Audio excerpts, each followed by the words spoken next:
Welcome to this fourth edition of From the Middle on April 16th, 2008. I'm Katie. And I'm Zach. So, Zach, how did you like last week's assembly with Mr. VJ Smith? I thought it was very interesting and that Mr. Smith has some wonderful stories to tell. VJ Smith is the author of the book The Richest Man in Town, which we all read before he came. He's a professional speaker and loves to tell about a man named Marty, who was a 70-year-old cashier at Walmart. The two became great friends. Marty taught Mr. Smith the things you should do in life to be happy, which he calls Martyisms. One is to realize that relationships matter most in life. Marty let people know that they matter to him by shaking their hand, looking them in the eye, listening to them, and by saying a sincere thank you. Now here's Lisa with an interview with VJ Smith. Hi everyone, it's Lisa, and today I have a very special guest with me, VJ Smith, author of The Richest Man in Town, who came into the middle school to talk to us about his book this past Tuesday. Mr. Smith, for those people out there that haven't read the book, can you tell us what it's about? It's about my relationship with a man who ran a cash register in Walmart in my hometown of Brookings, South Dakota. What was the most important lesson you learned from this man? I suppose the relationships matter most, and because of that, I know how I've strengthened the own personal relationships that I have in my life, in my working life. You need to take time for people, and you can't be in such a hurry. You just have to take time. What was the most memorable part of writing and producing such a wonderful book? Being done with it. Just kidding. It's a lot of work writing a book. I didn't realize how hard it'd be, and so the best part was the reaction that I got from the people who got the book in the beginning, because I didn't know what to expect, and all of a sudden they started talking about what it meant to them, and I know they got emotional about it, and that made me excited, and so I knew we had a good start, and here we are. I'm in Webster City. Well, thank you very much, Mr. Smith. This has been our special report From the Middle. Thank you, Lisa. Another Martyism is to try and do a little more. Yes, like go out of your way to send a card or give someone a hug. Now let's go to Clay with the 5th grade report. Hello, my name is Clay. In the 5th grade, we are doing book reports on fantasy and realistic fiction. The book in the bag presentation is for realistic fiction, and the reality make-believe chart is for fantasy. In all the classes, we are deciding on a new reading anthology book. Now here's Cal with some more 5th grade news. Hey, it's Cal, and as you may already know, the 5th grade students had their DARE graduation in the high school auditorium just last Tuesday. 5 spectacular essays were read by the following: Taylor from Mrs. Sadler's class, Kayla from Mr. Duncan's class, Courtney from Miss Moline's class, Noelle from Mrs. Turpin's class, and Courtney from Mr. Cliff's class. You could really tell that they knew their stuff. Thanks to Sergeant Wardell for taking some time off the streets to teach us in the DARE program, and thank you for watching this 5th grade news report on From the Middle. Now here's Sarah with news from the art room. Hi, I'm Sarah. In art, the 5th graders are working on positive, negative faces. This is where you make a symmetrical object using black and white paper. Students are graded on how creative they can be when making their faces and if their face is symmetrical. Aren't they neat? Now back to Zach and Katie.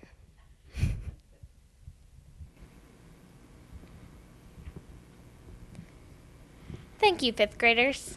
I'm sure glad that Webster City has a great program like DARE to help kids stay drug-free and make healthy choices. Now let's go to Jolty with the 6th grade news. In Project Explorer, the 6th grade students are studying the Middle Ages and places and events that took place during that time. We are talking about things like kings, castles, the Dark Ages, and the feudal system. Other things we are doing is reading out of a packet about the Middle Ages and doing some fun activities about this time. Some of the projects include making designs for castles and manors, while others are comparing people and places today to things back then. We are also reading T.H. White's The Sword and the Stone. This is Jolty, reporting from the middle. Now to Doug with more 6th grade news. Hi, I'm Doug here, reporting for the 6th grade news. The 6th graders have been studying smoke and tobacco and what it does to the body. 400,000 people a year die from smoking-related illnesses. 50 million people smoke in the U.S. alone.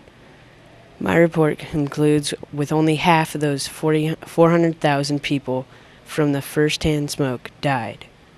The rest were from second-hand smoke. Many of the non-smokers had never smoked in their lives, so don't start. Now here's Chandler reporting with the 6th grade teacher. Hi, I'm Chandler, and I'm standing in front of the homeroom door of one of the 6th grade teachers, Mrs. Nancy Bailey. Mrs. Bailey just happens to be my homeroom teacher this year, and for those of you 5th graders, I just want to let you know she's one of the nicest teachers I've ever had. Mrs. Bailey is also a proud mother of 4 sons, a grandmother of 3 grandchildren, and a wife.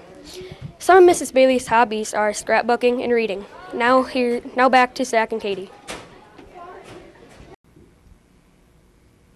Thanks, 6th graders. That was really interesting. Speaking of thanking people, we really should thank Vera Sun Energy Corporation for sponsoring our assembly with Mr. Smith. Yes, and Mr. Smith reminded us that saying thank you is very important, and we shouldn't forget to say it. Now here's Morgan to start our 7th grade reports.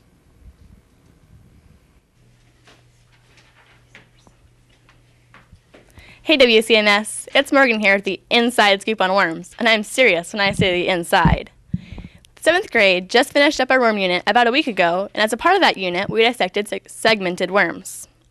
These worms are also known as earthworms to many of you. The worm consists of 4 hearts that pump blood, a gizzard that grinds the food, a crop which stores the food, and an intestine which gets rid of the waste or poo. The reason why segmented worms are called segmented is because they have a lot of little segments. In order to move, the worm uses cilia, or tiny hairs on its tummy, to scoot about. Take a peek at this diagram to see what I'm talking about. The hearts, crop, gizzard, intestine, setae, and body segments are all part of this segmented worm. And ta-da! Here's the real thing, a dissected worm. Ew, gross. Now here's Ariel.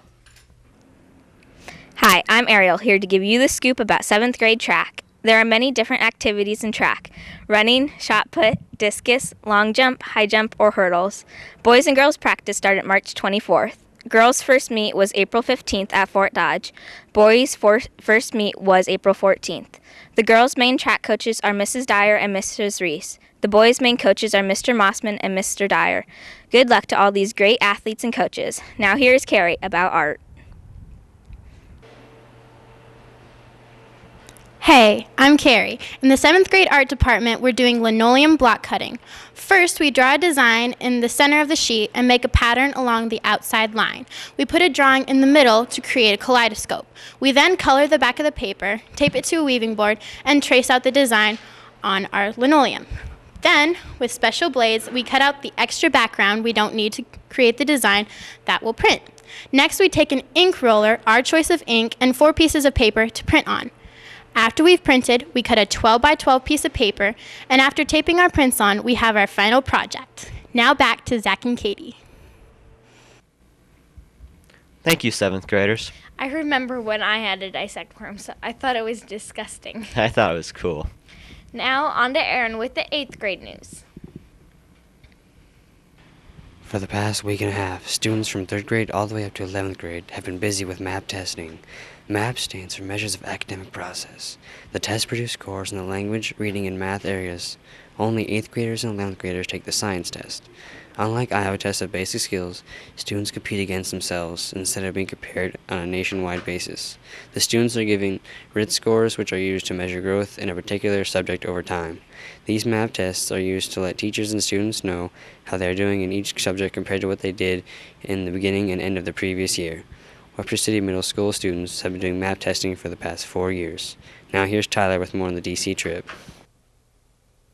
Hey, this is Tyler with a continuation on last week's report on the WC to DC trip. After the White House, U.S. Capitol, National Cathedral, and World War II Memorial, we saw many more fun sights. The next half of our trip was spent seeing monuments and memorials of many different varieties, beginning with the Vietnam and Korean War memorials, along with the Lincoln Memorial. When we walked through the Vietnam Memorial, some of the students were able to get rubbings of names of soldiers from Webster City. When we got up to the Lincoln Memorial, many of us were surprised by its size. After seeing Abe up close, we moved on to the center of the mall to tour the Washington Monument.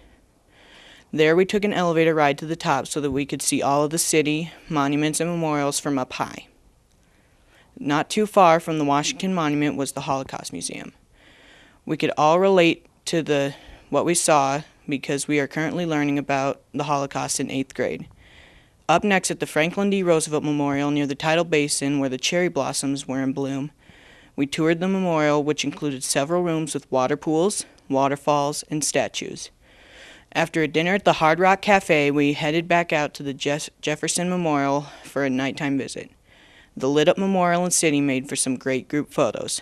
On Sunday, we began by touring George Washington's plantation, Mount Vernon, where we learned a lot about our first president. That afternoon was filled with touring the Smithsonian museums such as the Natural History, Art, and Air and Space museums. As you can see, the D.C. trip was jam-packed with things to do, and we all had a lot of fun. Now back to you, Zach and Katie.